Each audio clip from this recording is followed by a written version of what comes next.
Well, let's go ahead and get started. Whenever Devin either calls in or joins, we'll recognize him as well to give him credit. So with that, I'm going to go ahead and call the City of Centerton Planning Commission meeting for July 7th of 2020 to order with roll call. Jerry Harris, Here. Tiffany Morris, Here. Amber Beal, Here. Craig Langford, Here. Joey Engel, Here. Jeff Seifar. I'm here as well. All right. All right, just a few housekeeping rules for those of you that are joining virtually or via the phone. We just, as a reminder, also for the commissioners to remember to be ready to mute and unmute as you're asking questions. If you make a motion or a second, please include your name as well so that we can give you credit and make it a little easier on Todd. And then if you are joining us virtually and wish to speak during any of the open times, feel free to raise your hand, which is one of the options on the bottom, or you can, I believe if you dial in, you can dial *9, actually raises your hand so that you can reach us if you'd like. So with that, first thing on the agenda this evening is the planning minutes from 6/16 of 2020. This is Craig. I'll make a motion to approve the planning minutes from June 16th. This is Amber, second. Okay, we have a motion and a second. Is anybody opposed? All right, we'll consider those approved. Thank you, Todd. Then we've got a couple things under old business this evening. The first thing under old business is the final comprehensive plan. And this will be for recommendation to council, which will be on July 14th. And so what Nicole put together, one of the things that I think we'd asked, maybe myself had asked about, just kind of give a timeline and an overview, and again, a lot of hard work went into this, and, kind of one final thank you, to everybody that's been, involved. I know House of Levine, I believe Nick's on the phone. Nick, thank you guys for, for all of your hard work and keep us on track through all this. Of course, you've got, support, by the mayor and the council. You've got all the, the heads of each one of the departments had some input and lots of discussion. And then of course the steering committee, along with, Nicole and Lorraine on countless hours to get this thing down, including a call yesterday. So this is kind of an overview of a timeline, the fact we started December 18th and then finishing up in, July of 2020, including, input, as I briefly mentioned from, the steering committee, the department heads. Of course, they reached out to the community. There were community open houses. We've had some public hearings and everything. And so here we are this evening, as I think about it. I mean, it's a huge, deal for, for us as we think about, our step forward to 2040. So with that, I don't know, Nicole, is there anything that you wanted to add or go through?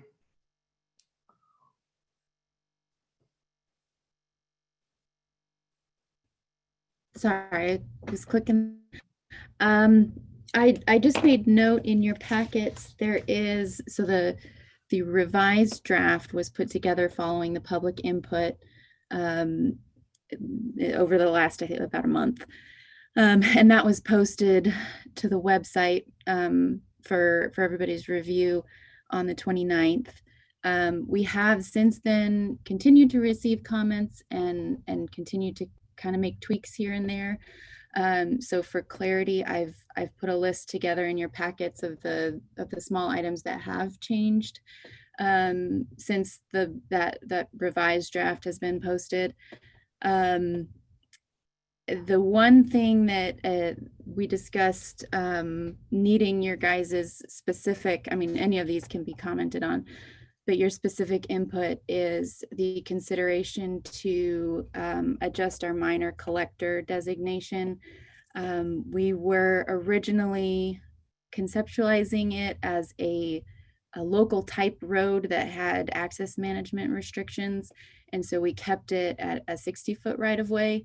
As we're kind of thinking through this and kind of using it, it's kind of become clear that might become clunky. And so we were thinking about upgrading it either to a 70 or an 80-foot right of way. We asked Garver to put some best practices together for the street trees based on some comments we received through this process.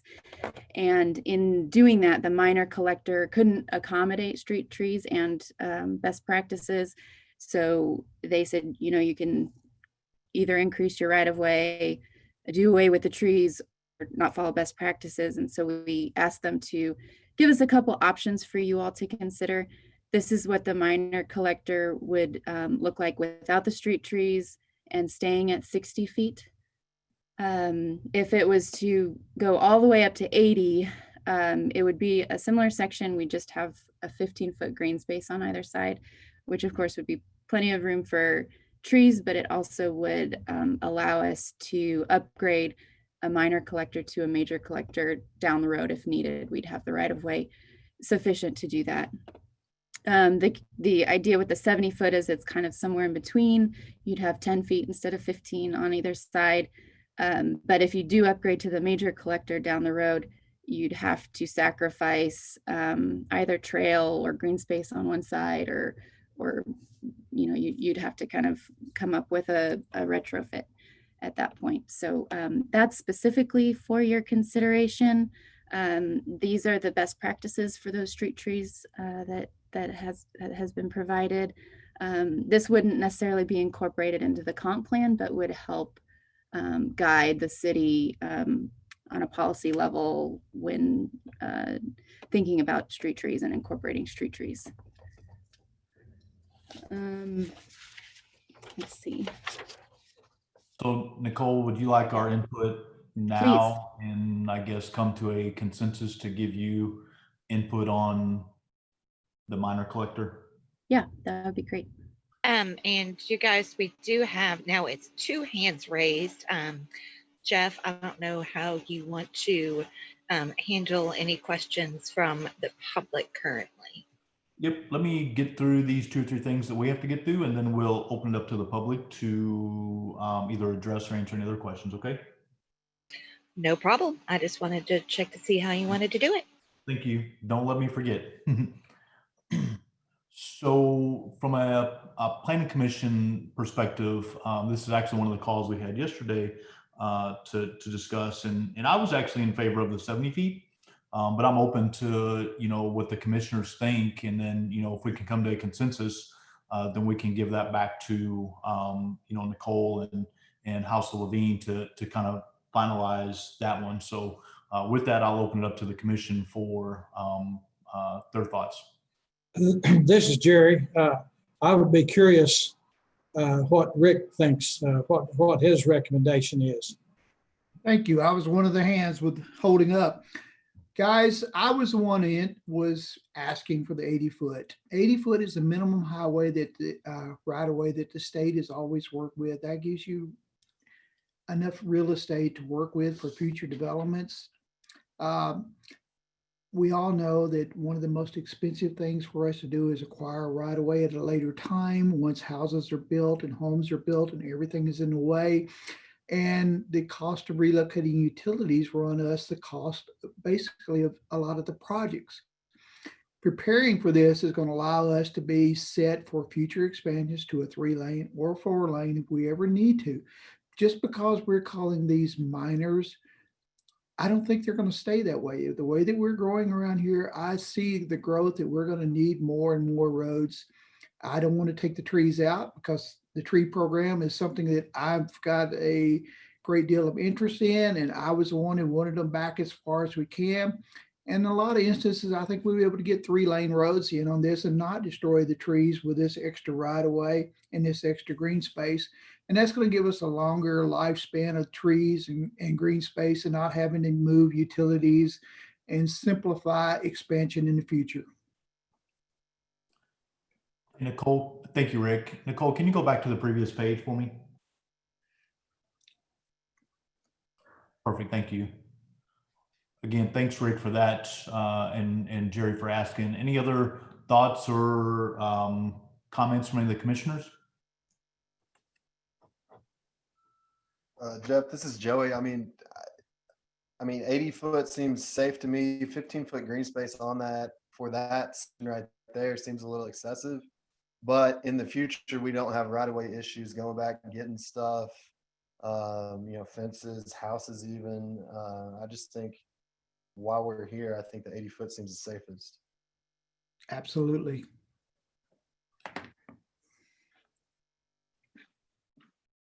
Let me ask if Jeff. any of the commissioners disagree with the recommendation for 80.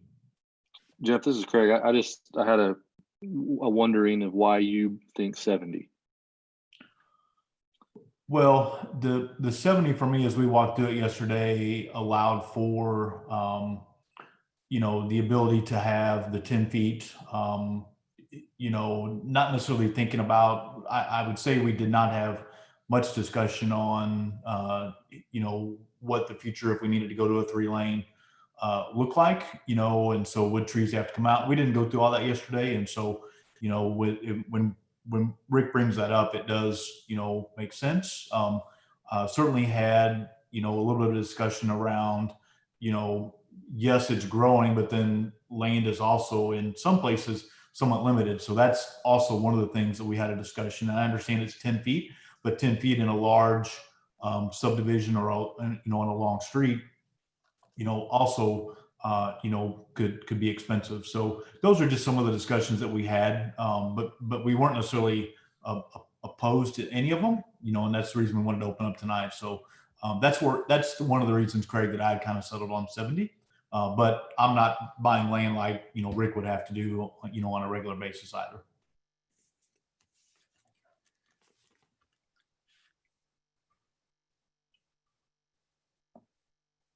So again, we do need to come to I'll call it a consensus, I guess. And if everybody's okay with the 80 feet, then that's what we will, go back to and put in there if you guys are okay with that.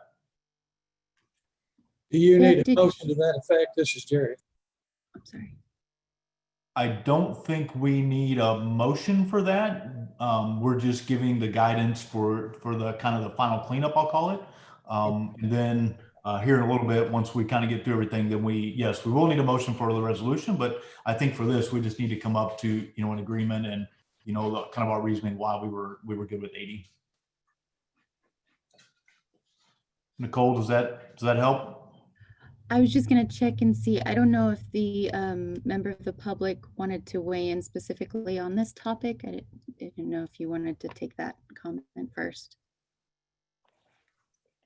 Yep, let's go ahead and open it up. If whoever is coming in from the public, if you would just state your name and your address for the record, just so that we have that, makes it easier for Todd on his notes. And then, feel free to ask your question or give a comment. Hi, yes, this is Alyssa Sims with QTAC Rock, and my address is 234 East Millsap Road in Fayetteville. And I first would just like to say that this really is a fantastic plan that you guys have put together. I have reviewed quite a few master plans like this across the country for some of my clients, and this was really well done. So certainly applaud you for that. I am here tonight on behalf of the landowners, Deborah and James Hodges, and we just wanted to make a comment on record. They've had an opportunity to review this, have spoken with some of the members of the planning department, but the proposed plan does extend Rainbow Farms Road through their property and would essentially split their 50-acre tract into a 40-acre and a 10-acre. which is obviously undesirable for them. So we wanted to be on record tonight just stating that we do oppose that extension of Rainbow Farms Road through Deborah and James Hodges tract, and would note that that obviously would create a loss in value for the 10 acres that would be split off.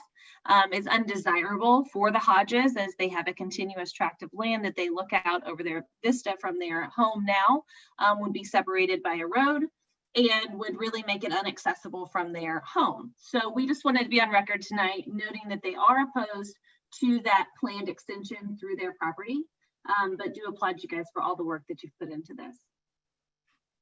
Okay, thank you, and it'll of course be noted, and I appreciate it. Thank you. Thank you.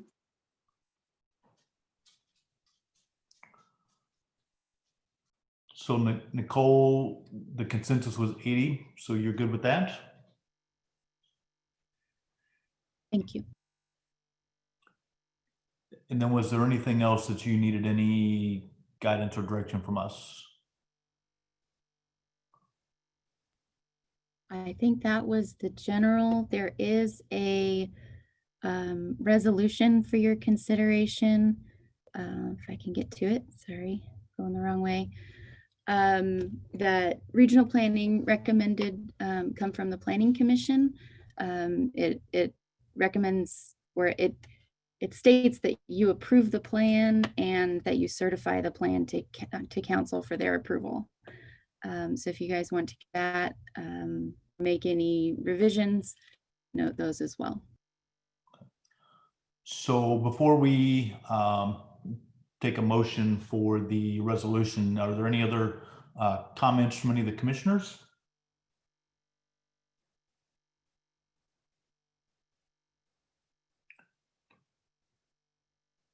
All right. Well, with that, as you can see on the screen and of course in your packets, there is a resolution that will, kind of give our approval, if you will, and then it will go to the city council for approval next week on the 14th.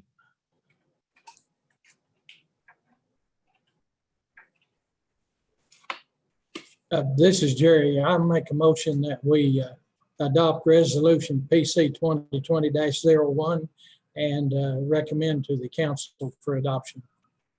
This is Joey. I'll second that. All right, we have a motion and a second for the resolution. Is there anyone that's opposed? All right, good deal. Thank you again for everybody for all the hard work on this. Right, and Todd, if you will also do a housekeeping notes. I've been told that Devin is on the phone. Yep, I see it. He's Murphy. He's Murphy. All right, perfect. Next on the agenda under old business is the subdivision 18-10, the South Winds Phase 1 final plat. This is again at Womack and Kimmel Roads. It is our R3, 113 single family lots, just over 40, right at 40.62 acres.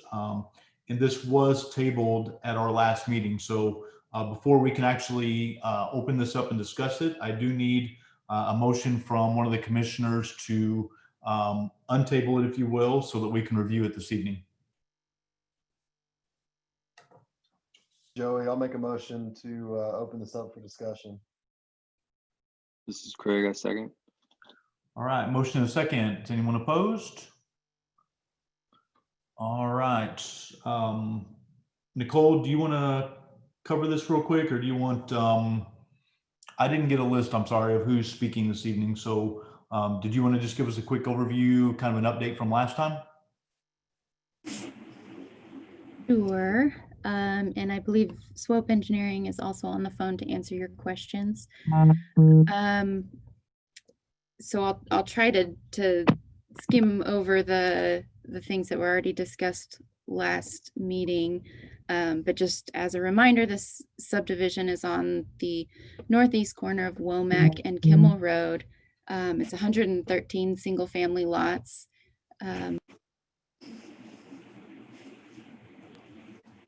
There is a proposed common lot C that is being dedicated to the city. The warranty bond amounts are in your packets, and they require your approval and or I guess your recommendation to council for approval. The remaining items mostly are around the record documents, and those comments are in your packets. And there's really just a couple of site work punch list items still on the table, and those may have actually been resolved as well today, and Swope or the developer might be able to speak more to that. But just real quick, a note that they have requested a special council meeting. So we've outlined some options for you for your approval or for your consideration in your approval.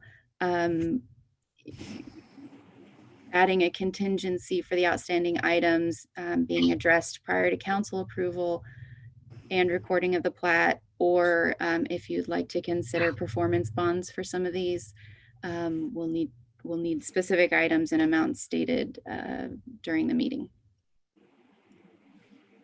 And possibly John or Rick can speak to some of the record documents and what we're still trying to resolve on those.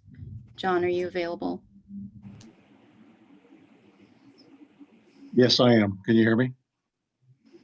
Yes. Yeah, most of the, Nicole, did you say you can hear me? Yes, we can hear you. Okay, most of the items that, comments that I had regarding the review of the record documents are cleanup items. There's a few things that were missing on the, I guess, we've had resubmittals, but I don't think there's anything missing that would cause concern that the storm systems in the streets were not built planned.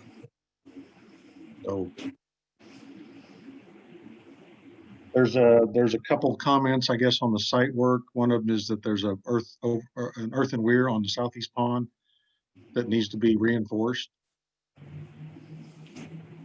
And then there's a series of yard drains around a piece of property on Womack Road. And I think that the engineer could probably speak better to the purpose of the yard drains, but I believe they were to try to prevent ponding on the adjacent piece of property and to prevent ponding in the rear yards of the homes. And I don't think those yard drains are set and the grading is set exactly as it needs to be to ensure that the ponding doesn't occur on either locations.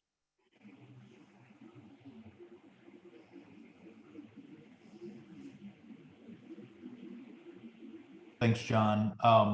Is Swope on the phone? Can you guys address those two things for us? Kind of what's the plan and when do you expect those to be in place? Yes, this is Joseph Duff with Swope Engineering. As far as the scour stop reinforcement of the southeast pond, that's been ordered. And as soon as it comes in, we will be placing that to reinforce that overflow weir. In regards to the yard drain, we've added the profiles to the as-built plans. And we've provided that, providing that to the city as well. The neighbor had raised concern about the elevation of the lot surrounding her yard and wrote a letter to the city. We've obtained a letter from her stating that she's now okay with the yard drain system, as well as provided as-built topo shots of the rim elevations of those yard drains and our back lots, showing that it is capturing our runoff from our yards, as well as a bigger portion of the neighbor's yard as well. Do you submit those to the city already? Yes.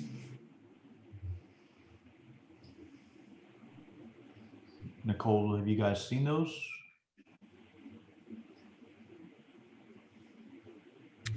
Sorry, I'm having trouble with my mute and unmute for some reason. Yeah, we have the letter from the adjacent owner. It came to an email, or it came in an email to the building department and they forwarded it on to us. Okay. As far as the scour stop, we have confirmation that it's been ordered, and John's been working with them all day to kind of get the confirmation he needs. So he could probably speak more to that.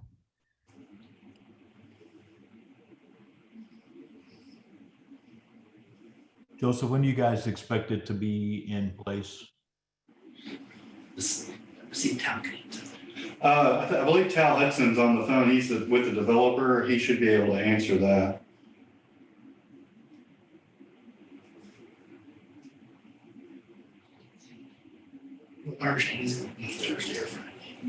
It was our understanding that it would possibly be Thursday or Friday when that scour stop was installed. Okay, so it's not like months. Right. Okay. That's correct. This is Tal Hudson with Riverwood. Can everybody hear me? Yes. Yes, that is correct. That stuff is on order. It should be arriving on Thursday. And as long as it does arrive on Thursday, we have a crew ready to install that same day. So worst case scenario, if it does arrive Thursday afternoon, Friday, we'll be getting on that. So like you mentioned, it'll be accomplished in a very timely manner. Okay, thank you. Nicole, anything else?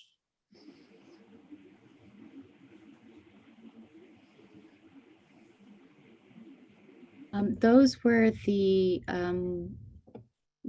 concerns. Like John said, everything else was just kind of minor comments, cleanup items.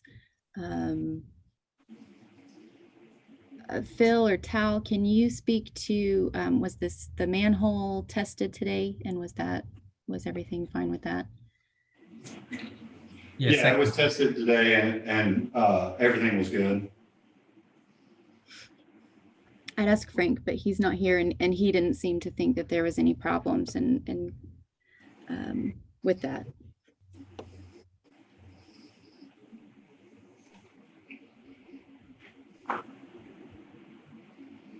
All right. Any other questions or comments from any of the commissioners?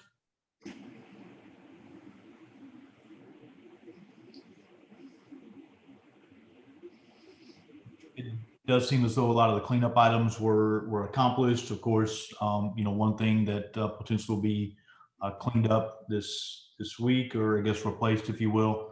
Of course, the letter from the drainage from the property owner. A couple of big things. So are there any other questions or comments from any of the commissioners?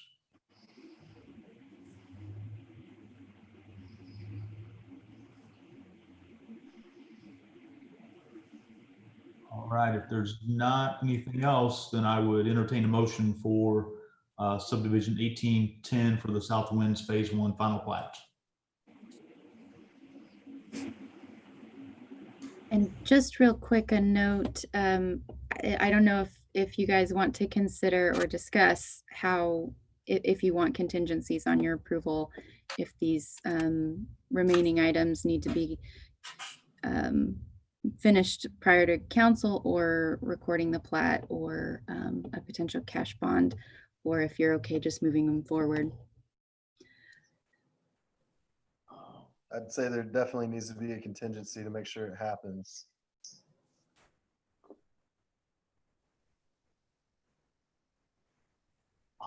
And I would agree with Joey on that one.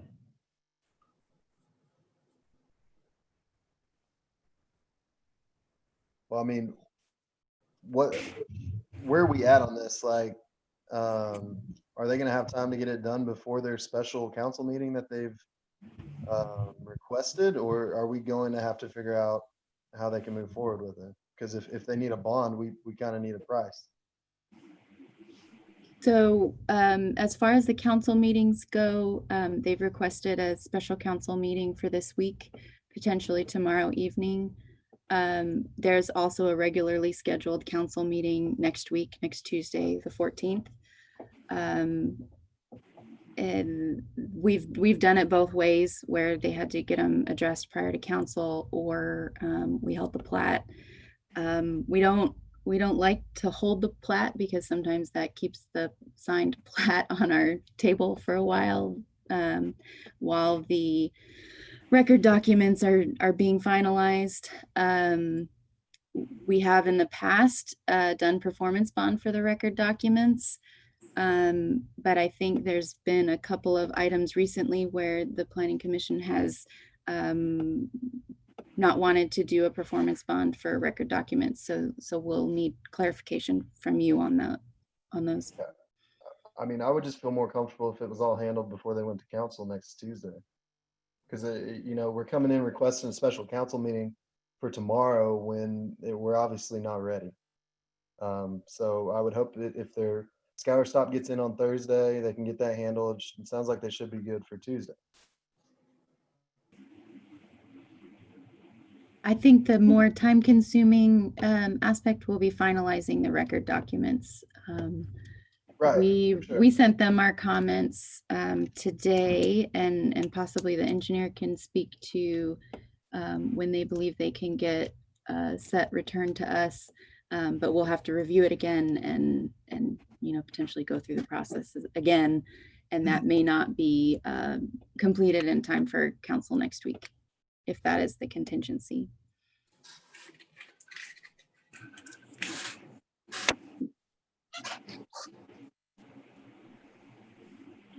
This is Duff. We'll have the record documents returned to them tomorrow morning.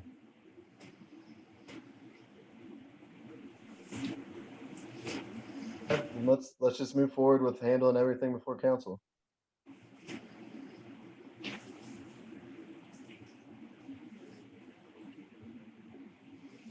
Okay, I mean, I'm good with that. So if that's what we want to consider, then, and that's where we're at, then I would entertain a motion with that contingency in there.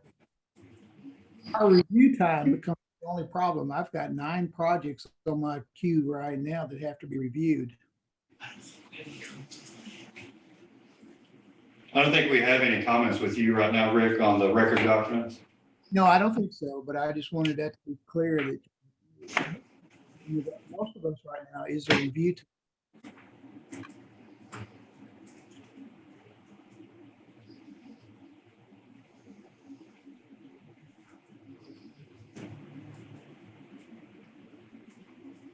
Let me ask a question to Mr. Wary. As far as the record drawings, is it cleanup work or are we gonna have to go out there and regrade stuff? Because if it's just cleanup work, you know, we might be okay talking about a bond, but if it's gonna cascade into actual site changes, I don't know that we want to do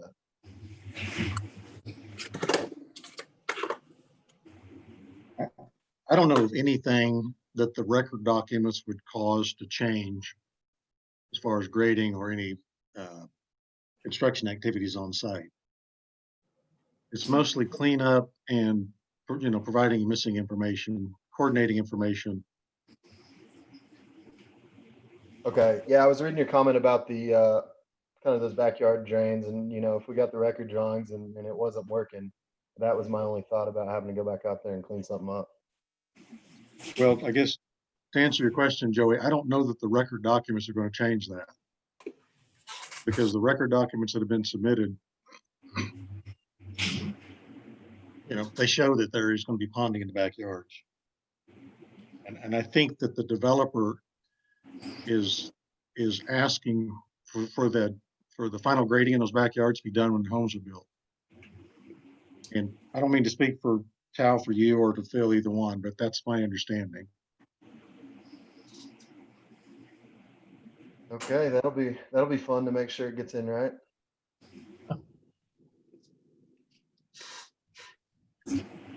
This is Mark Marquis. Can I speak? I'm the developer. Yes. Guys, appreciate you letting me speak on this. We are the developer and the sole builder in this project. We've built over 200 homes in the last 3-4 years in Centerton. If you need a bond or anything to assure, we will be grading all that. As Tal and I have both been on site with the homeowner surrounding it, there is not going to be a problem with those drains.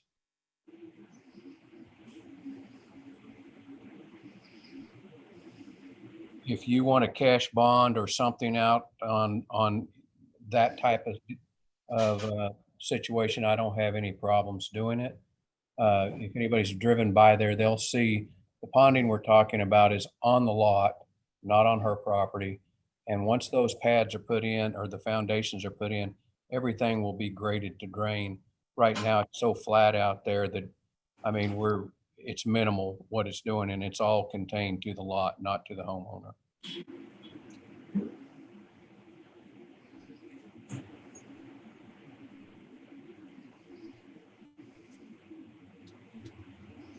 that help, Joey?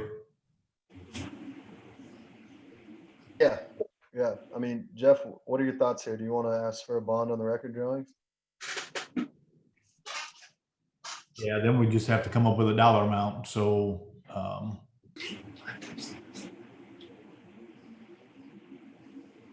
Nicole, don't we have kind of a standard record drawing bond amount?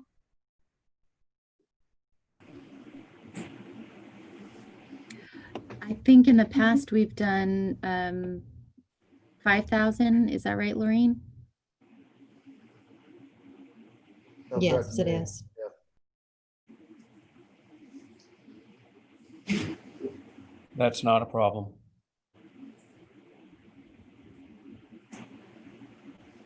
yeah, I would say we put the $5,000 on it then. Now, are we gonna bond the site work, or are we gonna ask them to have that completed?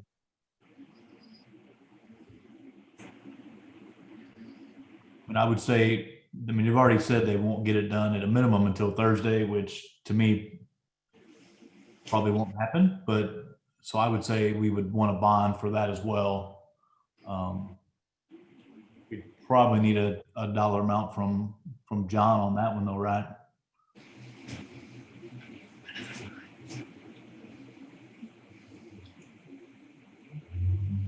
Jeff, I guess I would ask Phil or maybe even Tal to give us an idea what the Scotch Stop mats are costing to put on there.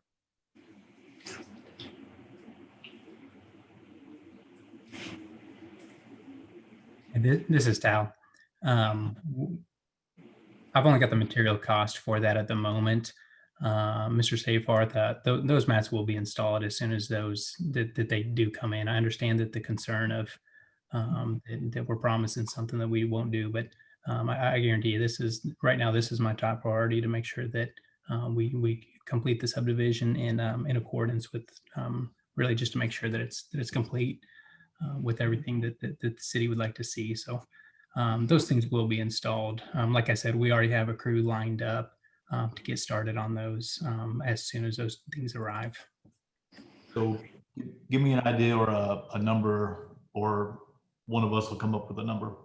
Off the top of my head, I believe those scour pads are in the ballpark of around $20 a foot. So we're looking at 100 feet wide times 4 feet wide, 400. So we're looking at somewhere in the ballpark of $1,500 to $2,000 for materials. Well, how about $2,500 then? Cal, can I ask a question? You said 100 foot by 4 foot? Say again? Did you say that the area to be reinforced is 100 feet by 4 feet? We have part of that area already scoured, Pat, as you've seen. So per the original record drawings, we need to make sure that the top of that berm is covered. So that berm being really, it's not much of a berm. It's pretty flat once those scour pads start, but it's approximately 8 feet wide. Yes, sir. Okay, I guess I was under the impression it was approximately 20 feet wide. And there's currently one row 4 feet wide on that berm.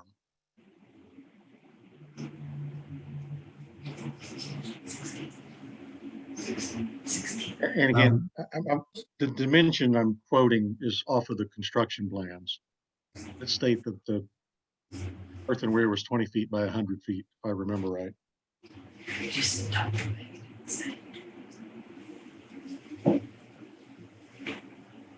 Hey, Phil, do you have those drawings Yeah. right in front of you? I do. Yeah, John, the actual note on the plan said top bank should be the full width of the top bank should be paved or locked down for 100 feet wide. So we didn't specify a width on it. It's just whatever the top bank width should be.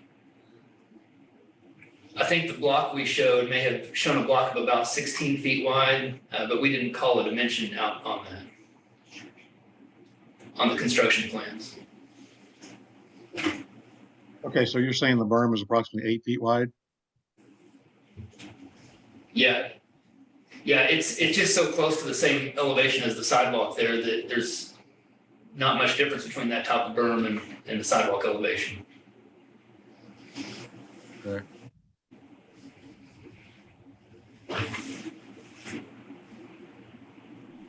And Tal, did you say it's a $20 a foot, a square foot?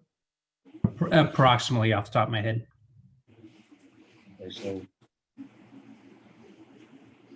100 times 4 is 400 times 20 is 8,000 for the materials alone. Right? Apologies, you caught me with my public math there. Jeff, and everybody, if it's okay with you, just to get, not to hold anybody up any longer, we'll, by the time we do labor and everything, why don't we just bring in a $20,000 cash bond or bond? And then everybody's comfortable and this will get done in the next week with regardless. Where John's comfortable with it also. Good with that. I would like to say, are you saying 15,000 then for the weir? Or because we do have to have something on record as backup when the auditor comes and checks. Why don't we do 5,000 for the lots and 15,000 for the weir? Just, that's a rounding of $20,000 that I'll bring a cash bond in if everybody's comfortable with that. I think we need another 5 for Another. another 5 for the record drawings as well. That's fine. It'll be a total of 25.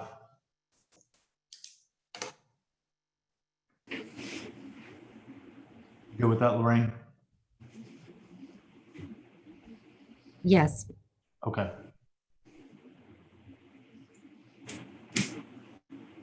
Any other comments or discussion from any of the commissioners? Mark, any questions for us? I think I'm good. Okay. All right. With that, then I would entertain a motion for the subdivision 1810 Southwinds Phase 1. This is the final plat. With a $25,000 cash bond that will take care of the outstanding items. Jeff, do we need to do warranty bonds separate? Nope, we can include them as part of the contingency. Okay.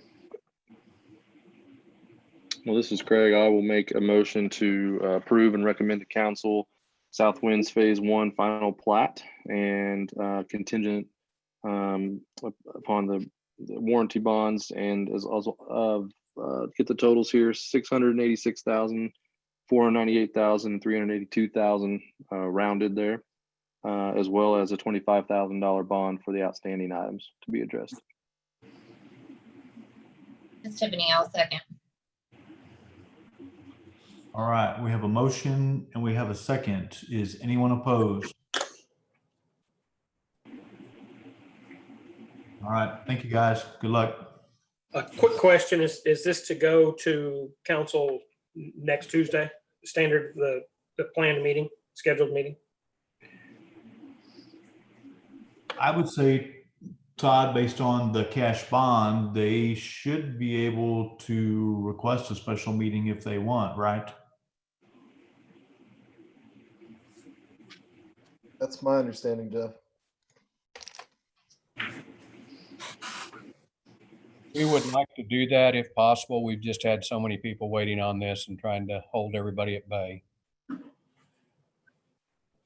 Okay.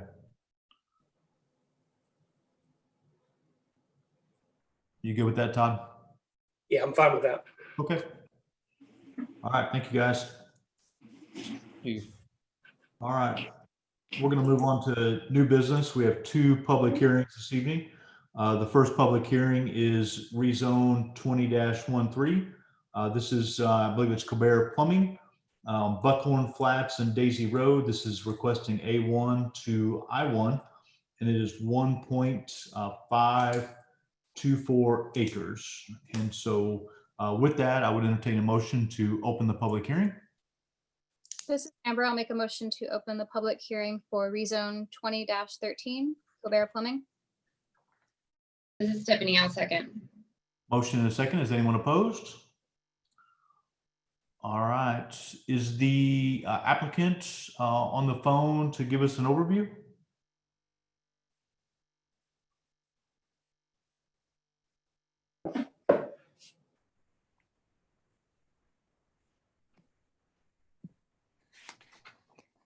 Donna, do you know if anyone was going to be on the phone to represent?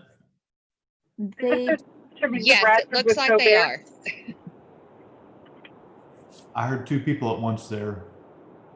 This is Teresa Bradford with CoBear. Hey, Teresa, do you just want to give us a Hey. brief overview? Yes, we're a small plumbing company that's going to put looking to put a building about the size 50 by 90. We're not there all the time. Basically, what happens is our plumbers come in the morning. We only have 9 currently that totally work for us. They come in the morning, they leave their trucks there, and we'll take the company trucks to the plumbing site, and in the evening they come back and exchange their vehicles again. There's shouldn't be a lot of noise or anything there.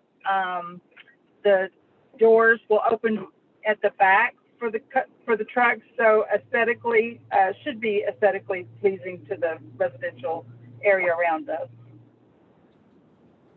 How about deliveries? Will there be any large deliveries there, or are most of your deliveries to the job site?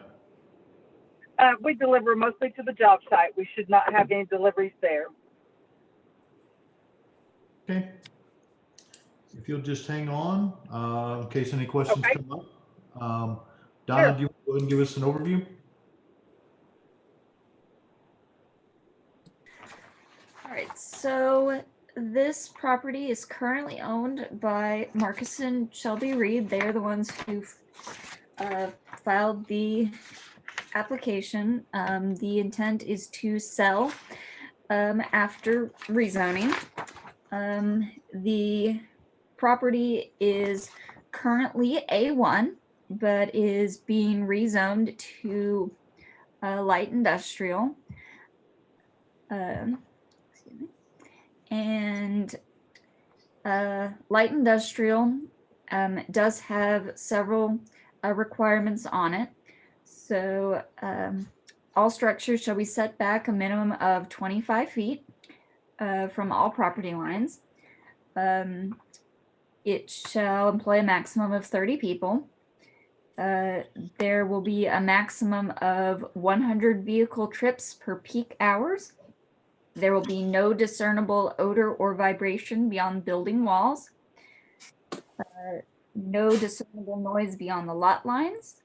There will be a continuous visual buffer, such as landscaping, berms, walls. No toxic gases or chemicals shall be used or produced. And any business or industry that cannot meet the requirements of I-1 will have to do a conditional use permit. So that will all come into play later whenever this would have to do a development permit, but I wanted to let you all know that with an I-1, these are the types of things that would come into play. So surrounding zoning, this property is largely unfinished, but the surrounding properties are generally A1. Some of the surrounding properties do have a look like agricultural uses, but there is Benton County Solid Waste Management directly to the east. It is zoned I2. So that is heavy industry or heavy industrial. On the land use, it is mixed use. So this does have, we are saying that we are finding that this could be compatible with the existing uses and surrounding zoning. On the adopted land use plan, this is mixed use, and mixed use is defined as areas where residential, commercial, office, and green space uses are grouped together to encourage pedestrian and bicycle traffic. The proposed land use designates this parcel as medium high residential. So Staff is finding that this rezoning to industrial may be consistent with the adopted land use plan. It's not really consistent with the proposed, but that is not adopted yet. So, as for transportation, Buckhorn Flats is an arterial with a right of way of 80. Daisy Road is a local with a right of way of 50. Public water is available here. A force main is going to be installed from Daisy Road up to Kimmel from Brookside, but this line is not going to be available for sewer service, and Centerton Utilities does not have plans to install a usable sewer service in the near future. So, are there any questions? Not yet. Before we get ready to open up to the public, just as a note, in your packet, there was an email from Tanya Birchfield. She lives, let's see here. Oops, she doesn't have her address on here, but she lives near because she was notified, and she just asked a few questions about screening. What's the future look like? Any noise level and things like that, and the letters on the screen. And again, some things that have been addressed. Donna had noted in our notes. So just to note that this was in our packet, okay? And then with that, I would open it up to the public if there's any comments or anyone from the public that has any questions or comments. Again, if you're virtually, you have the option of doing a raise the hand, or if you happen to call in, you can do a star 9, and then that will raise your hand and you can be recognized as well.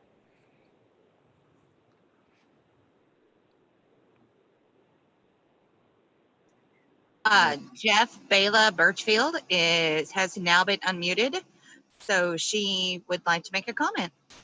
All right, This is perfect. Diane, by the way. Thank you. Yeah, this is actually James Birchfield, 3310 Southwest 14th Street, Bentonville. We own the land that basically surrounds this acre and a half. And we were looking at the right of way for Buckhorn No, Daisy. and Daisy. Are they already set at 80 feet, or is one of them going to have to be widened?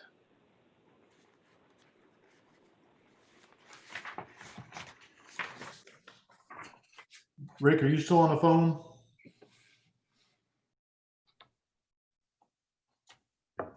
Or did Rick drop off? He is still on the phone. He's still here. Did you want to talk about that, Rick? Based on the master street plan, as she defined it before, one is going to be a local and one is going to be an arterial. Is that correct? And we have not acquired any right of way on those streets yet, but we will be acquiring the right of way as development happens like this. And we'll be expecting Jason Street improvements based on these improvements also, these developments also. On the proposed master street plan, Daisy is going to be increasing to a minor collector. Minor collector. So we will be looking at 80 foot of right of way on that based on what was adopted tonight or proposed to be adopted by city council. And we will be collecting the right of way as the property sells and develops. And that way we can build the road as we go, or the city will have to acquire it at some point. So for this particular development, the widening would be on that particular property, not on the adjacent properties until they develop? Correct. Correct. Any more questions? Okay, that's all we got. Thank you. All right, thanks, James. Thank you, Rick. Anyone else from the public wish to ask a question or make a comment?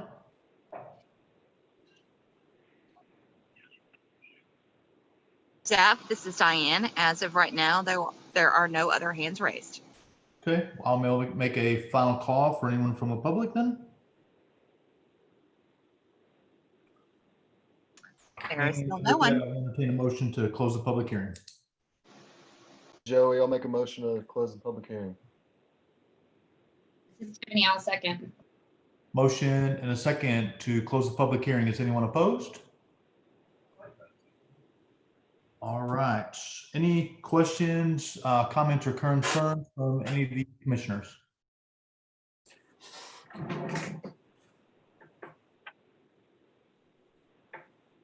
This is Craig.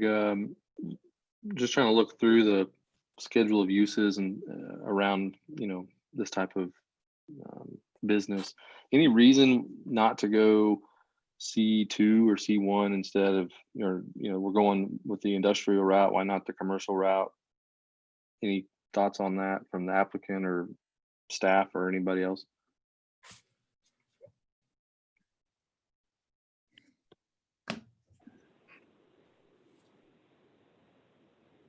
Donna, did you all discuss that at all, or is it just what the applicant brought in? The I think rezone, that's what, the rezone to I1 is what the applicant has brought in, and it is directly adjacent to an I2.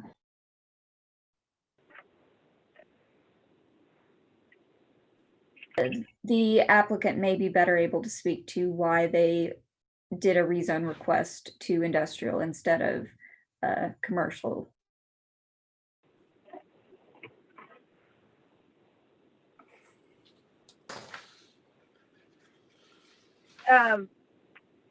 we, the applicant, as the buyer, the seller, Shelby, I think when she took it into the office, just was advised that, but I'm not sure why.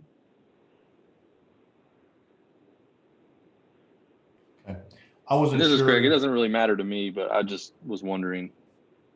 Craig, Yeah, I had the same I question. wasn't sure if there was any discussion with, the staff before they made it. And again, there are other properties that are in the area that are of course zoned, industrial as well. So but good question. And I'm sorry, I was having headphone issues and didn't hear what Donna's response was. But in the schedule of uses, the use that they described fell under the construction facility / maintenance yard, which is permitted in both of the industrial districts and is conditional in C2. But we didn't feel that C2 was compatible in this area. So I1 was the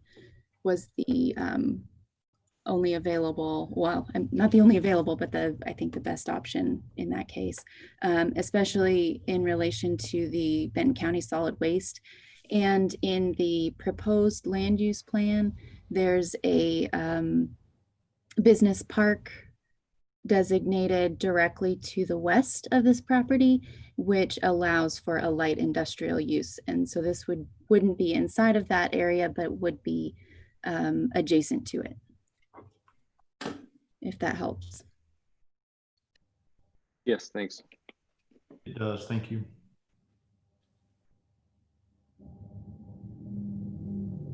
All right. Any other comments or questions from any of the commissioners?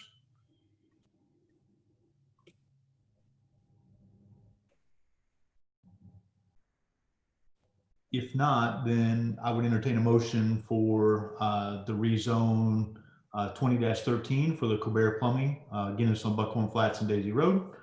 A1 to I1, 1.5 acres.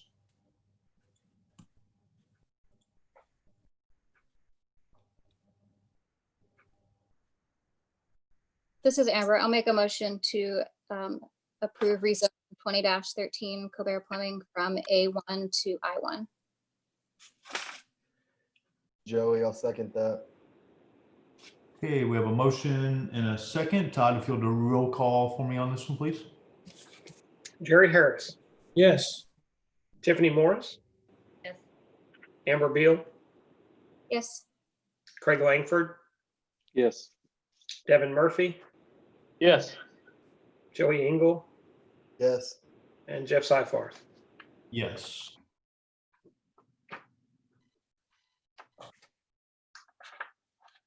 Actually, guys, before we before we finalize this, I just want to go through, and it wasn't included in our packet. I apologize. I didn't catch that earlier.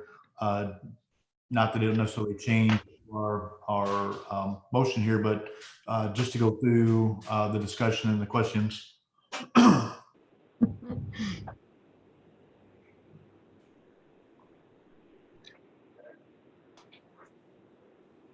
Sorry, having a coughing attack at the worst moment. So. You need to get tested, Jeff. I know. The sorry, hold on. That might be worse than dogs barking, right? We're climbing on your desk. I'll have to go get some sanitizer. So again, from a from a light industrial, as was mentioned, they want to put in a building that we will see in the future, but the other land in the area is similar. If you'll go forward to those questions for me, please. Thank you. Let me go through these. Sorry. I actually don't have them up. Yep, I've got they're them. not in a slide. You have them in I've got front of them. you. Okay. I wasn't sure if you could pull that off or not. So is the rezoning consistent with the adopted comprehensive plan, including the adopted land use plan? If not, why? And again, I think we kind of went through this, the fact there is some other, that it is, is part of that. So is there anybody that disagrees with that? So Todd, we're okay on that one. Is the proposed rezoning compatible with the surrounding area and zones? Again, I think we went through that, but is there anybody that disagrees? So Todd, we're okay on that one. Would all the permitted uses in the new zone be compatible in this location and surrounding areas? I feel pretty good again with the, what's across from it or near it. Is anybody opposed to that?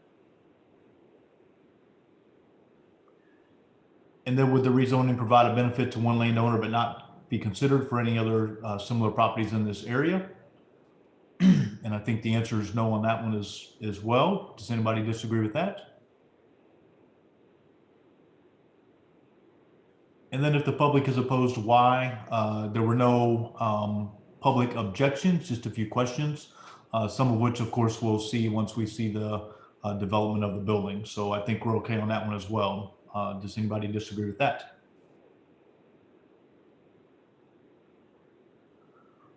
All right.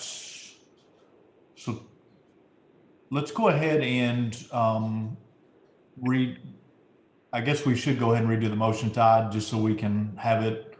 I don't think it'll change anybody's votes, but if we could go ahead and do that again, just to make sure that we are covered on that, I would appreciate it. So thank you guys for patience on this one. Okay, I'll make a motion to approve rezone 20-13 Colbert Plumbing from A1 to I1. This is Joey. I'll second that again. You want another roll call, Jeff? I will make it easy. Is there anybody that wants to change the vote? All right, thank you guys. All right, next on the agenda this evening is a second public hearing. This is for conditional use 20-04, Beckendale Plaza. This is in the parking lot. It's 401 Centerton Boulevard, and it's a mobile food vendor parking. Is the applicant here to give us an overview of what you're asking for?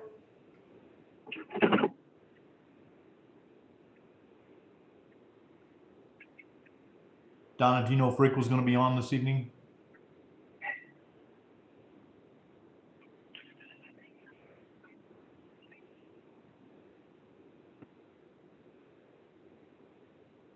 All right, Donna, will you go ahead and just give us an overview then?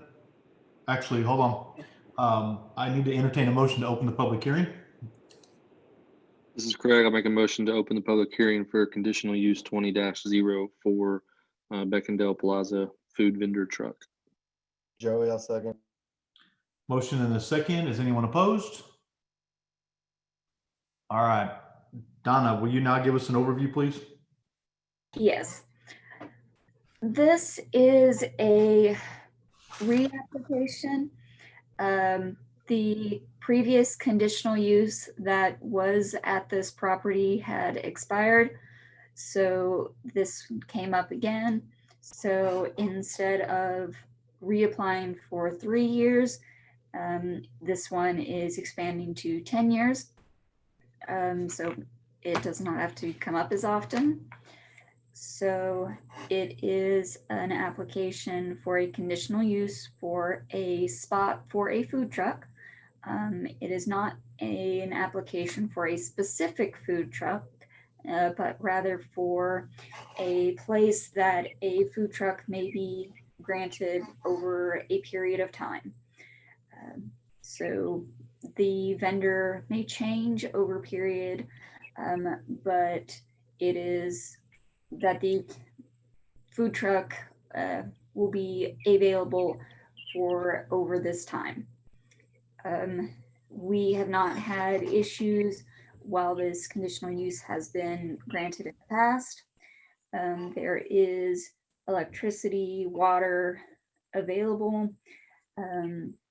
Wastewater is typically either provided with the food truck, or they are required to hire a mobile professional to take care of that. Hours of operation, typically 8 a.m. to 8 p.m., Sunday through Saturday. However, because the vendors can change, the hours of operation are also subject to change. There's parking available at Beckendale Plaza. Signage is subject to change, as the vendor is subject to change. A map was provided. If we could go to the next page. If you're not familiar with Beckendale Plaza, this map is just to locate you. This is a close-up of Beckendale Plaza and a location of where the food truck is located. It should be contained within one approximate parking spot.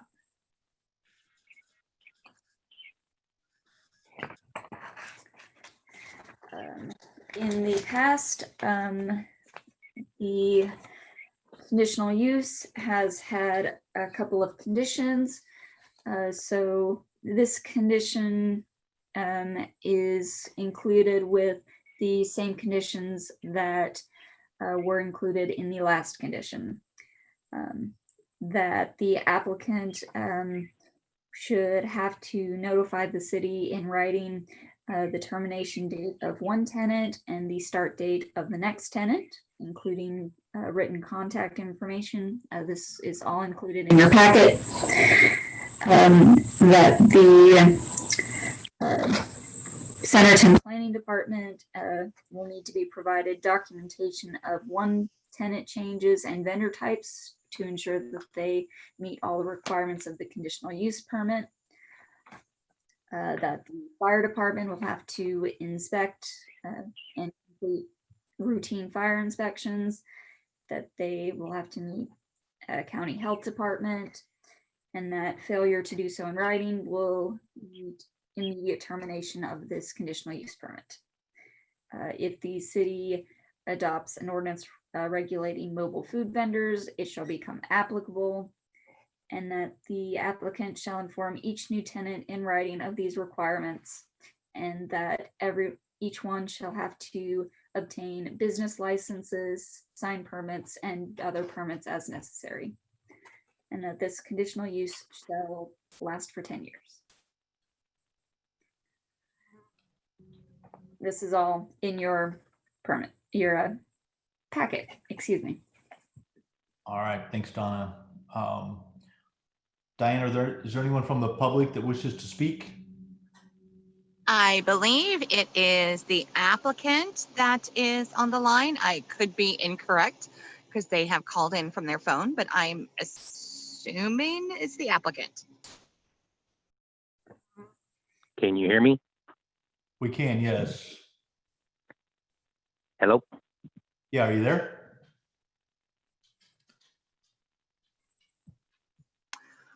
We hear you. Are you still there?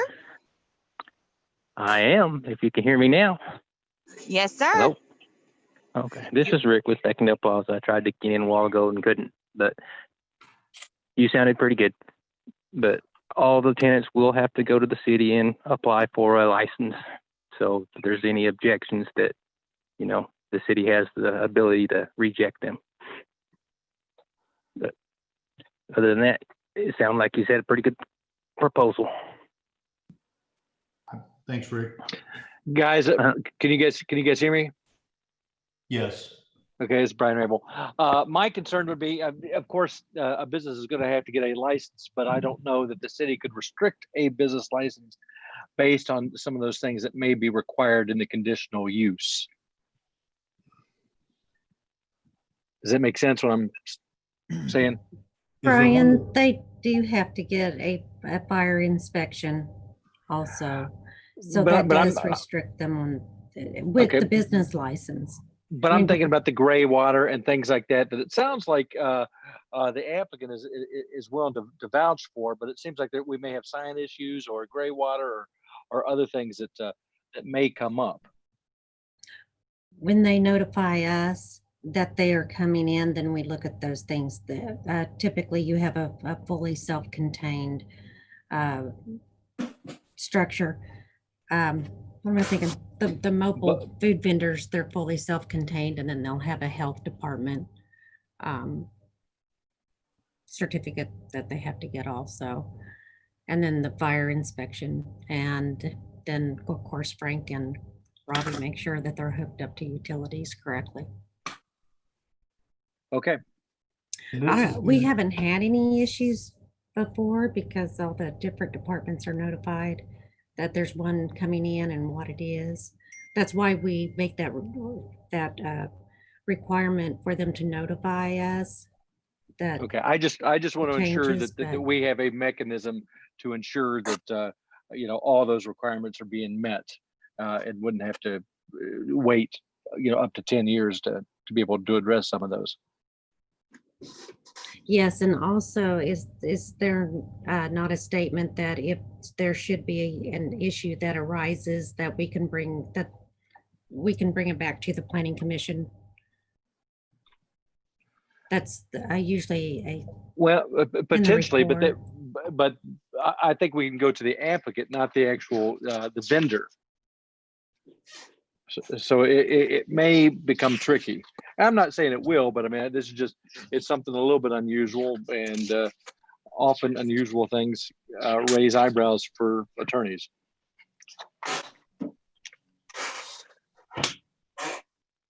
And if this is what's been in place for the last 3 years, is that correct? Yes. Have there been multiple vendors in the last 3 years? There's probably been 2 or 3. I don't want to speak for Rick, but I know there's been a couple that have been through there. This is Rick. Can you hear me? Yes. Well, there's been multiple tenants been in there, and I had the permit for 3 years, and then people had conditional use permits before them. Used to the tenant had to do it, but the city recommended that I get one, so it doesn't have to be renewed because the new tenant coming in sometimes has to wait too long.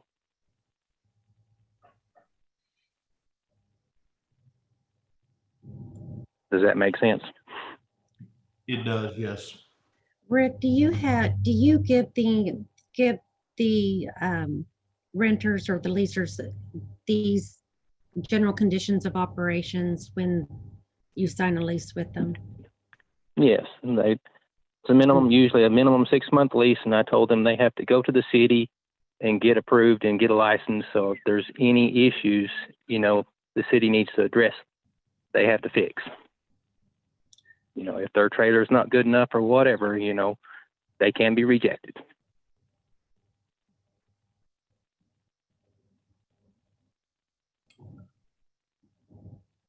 Does that help, Brian? I think it does. I just wanted to ensure that we had mechanisms, and it sounds like we do, but although I was unfamiliar of those. So long as the department heads and are comfortable with it, you're going to get my blessing. Okay, thank you.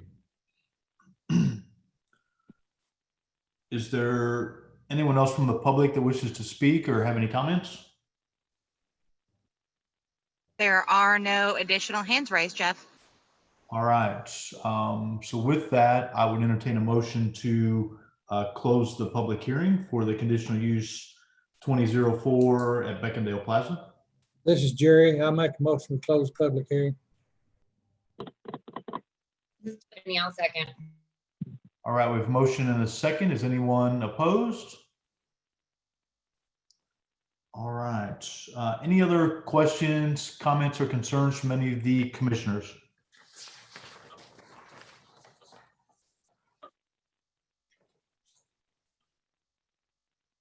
If there are no further comments, then I would entertain a motion for conditional use 2004 at Beckendale Plaza parking lot.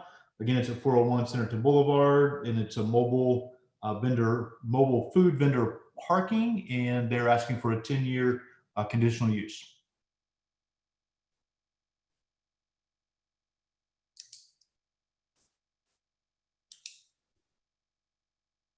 This is Jerry. I make a motion to approve CU 20-04 Beckendale Plaza conditional use permit for food vendor. This Joey, is I'll Tiffany, I'll second. second.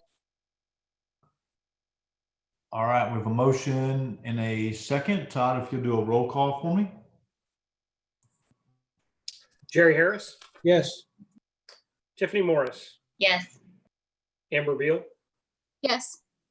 Craig Langford, Yes. Devin Murphy, Yes. Joey Engel, Yes. and Jeff Seifarth. Yes. All right, thank you, guys. All right, next on the agenda this evening is MOV for move 20-02 Gonzalez moving permit. This is a mobile home at 8500 North Tycoon Road.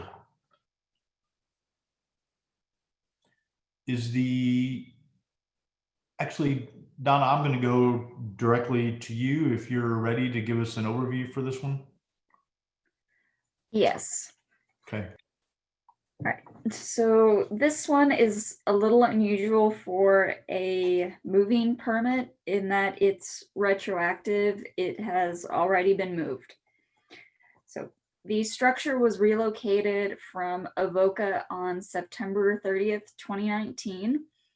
The applicant has expressed that he spoke to his moving company and was assured that all necessary permits would be acquired as part of his contract to relocate the structure.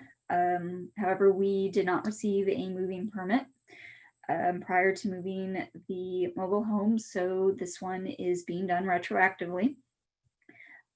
The structure that was relocated is a 32 by 76 2014 Souls manufactured home. It is currently located at 8500 North Tycoon Road. The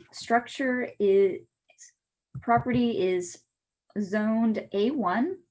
However, the property is only 3.3 acres, so it does not meet the minimum lot size for A1.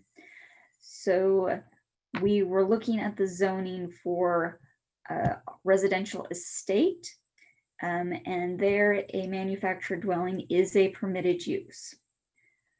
So public water is available on this lot. Public sewer and electrical services are not. Per the building department, no utility inspections will be done until the moving process is approved. And once approved, the utilities permits will be applied for, reviewed, and permitted. The application was received on 6/4/20. The inspections will be conducted by the building department, which will include the foundation and exterior connections to services. A bond can be required by the council, which would be determined by the planning commission. And the council can also require a bond for any damages to streets.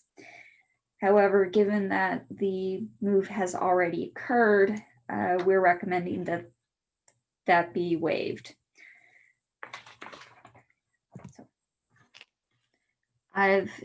We did receive several images,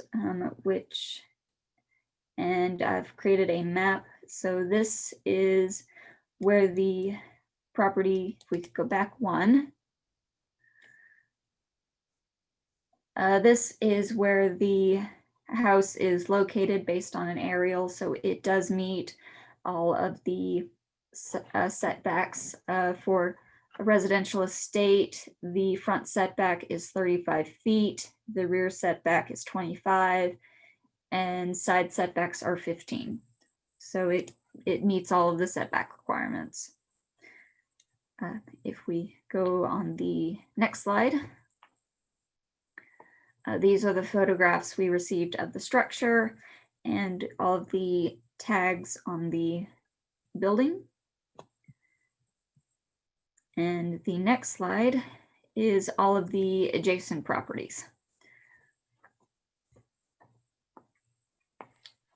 So Don, if I understand correctly, the house is currently not being lived in, is that correct?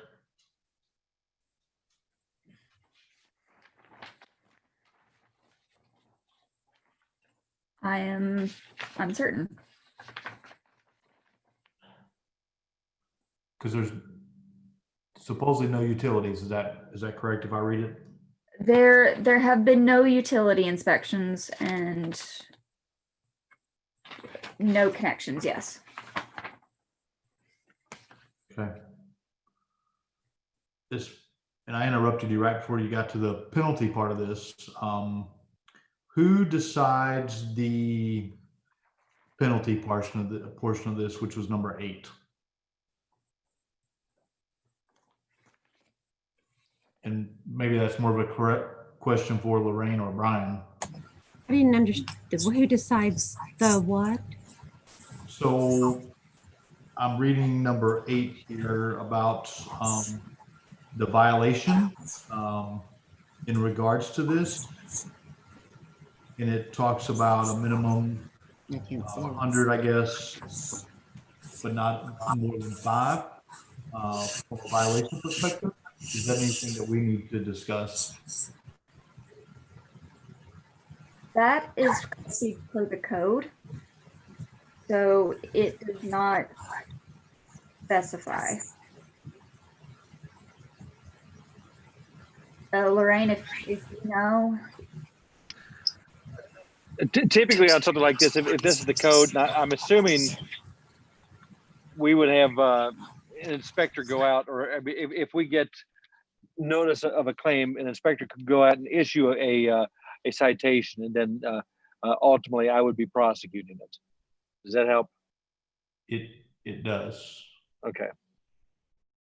Chapter 8 is moving. It's like traffic and moving. I'm trying to find the name of chapter 8. The moving structures is kind of in a different section than we normally do our zoning and planning from. I mean, they have moved something in. There wasn't any. I believe that they had actually moved one out and replaced it with this, and you weren't aware of this code requirement to do so. But as far as I know, there was never any damage done. And then, of course, it was found, I mean, they couldn't hook to utilities or get any permits that they needed in order to go ahead and hook it up. But I don't know who actually is, I would say code enforcement is actually, would be responsible for of whether they wanted to pursue this. I don't know on that. Okay.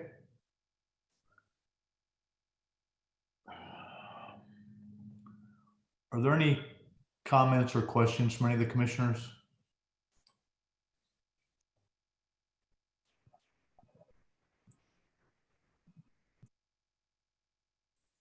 Okay, obviously something we're reviewing after the fact. If we were not to approve it, I guess they would have an option to appeal to the council before any other action would be taken, I guess. So unfortunately, it happened afterwards. It's a good thing, I guess. You know, there was no damage, you know, from a road perspective. So if there's no other comments or questions from any of the commissioners, then I would entertain a motion for this MOV 20-02 for the Gonzalez moving permits. Again, with the fact there are some variants and waivers that we, in regards to the bond for the protection to the streets and whatnot.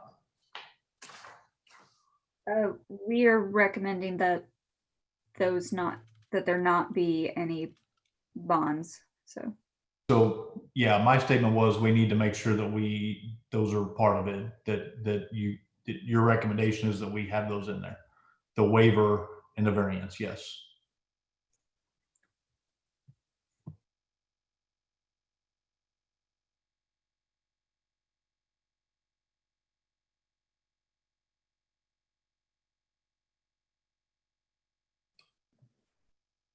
But what's the language that we need, Jeff?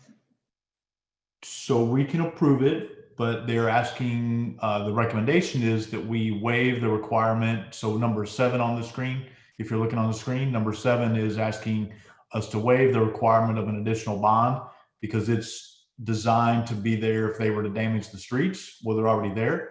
And then no variances from the zoning regulations are required as well based on the piece of property and where it's sitting.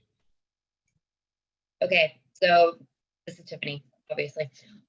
I will make a motion that we approve this with the approval of the variant or the waiver on the waiver and the variance.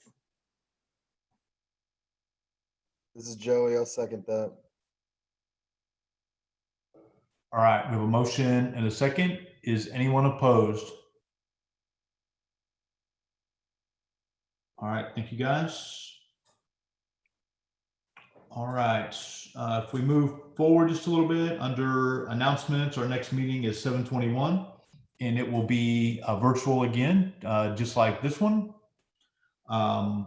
There are, from an upcoming comp plan item, just as an FYI, on the 14th, the council will consider the resolution that we sent over. So I would encourage you, next week, if you'd like to visit, that portion, of the council meeting, please feel free to do so. We do have applicants for the opening on the Planning Commission, and my goal and Lorraine and Mayor Bill's goal is to interview a few folks this week, and then we'll make a recommendation as well in regards to that. You guys did receive an email earlier this week from Mr. Guerin in regards to the affordable storage, in which he's asking that he does not have to come back, even though he's past time. And so you'll see a response from myself. So there will not be any reason for any of the commissioners to have to respond to him, but just an FYI that there will be a response from myself, and you guys will see that tomorrow. And just one other housekeeping item. I think Diane was kind of monitoring the hands and the questions and stuff. Did you guys answer, or will you answer Holly Keeter? It looked like she kind of asked a question. Are you guys going to be able to answer or give her some information she was asking for? Yes, Jeff, I asked for her email so that we can respond to her tomorrow, since she did miss the agenda item. So she will be responded to tomorrow. Okay. And it didn't look like a showstopper question. It was just some additional details. So I think that I think we should be okay there. Any additional comments from any of the staff? I would like to let the Planning Commission know that staff meeting today, department staff meeting, there was they said that Woo Pig Mooey was going to be opening soon in Beckendale, and also an Herbalife will be coming there. So just wanted to let you know a little bit what was going on. And Wendy's is open. If you've not been by there, the line has been long. With people getting their stuff there, so that's exciting. And you can practice. You can practice your right turn only at Tater Black. Yeah, good luck with that. Just go sit and watch. Well, hey, you can just get their app and pre-order it, and all you have to do is run in and get it, and you're free to go. Hope you don't have a trailer on Tater Black. That's all I gotta say. I'm telling you, that's you should try a big truck, Joey. It's pretty tough as well. So the Tundra doesn't count, man. Come on. Well, it's a tall truck. I'll give you credit for that. It'd make it hard to make the U-turn across the street there. Across Boulevard. All right. Well, thanks everybody for your participation tonight. Again, good meeting, and I will see you guys on the 21st. Thanks. And with that, I would entertain a motion to adjourn the meeting. Joey, I'll make a motion to adjourn. Tiffany, I'll second. All right. Motion is second. Is anyone opposed? All right. Thank you guys. Talk to you later. Thanks. Good night, everybody.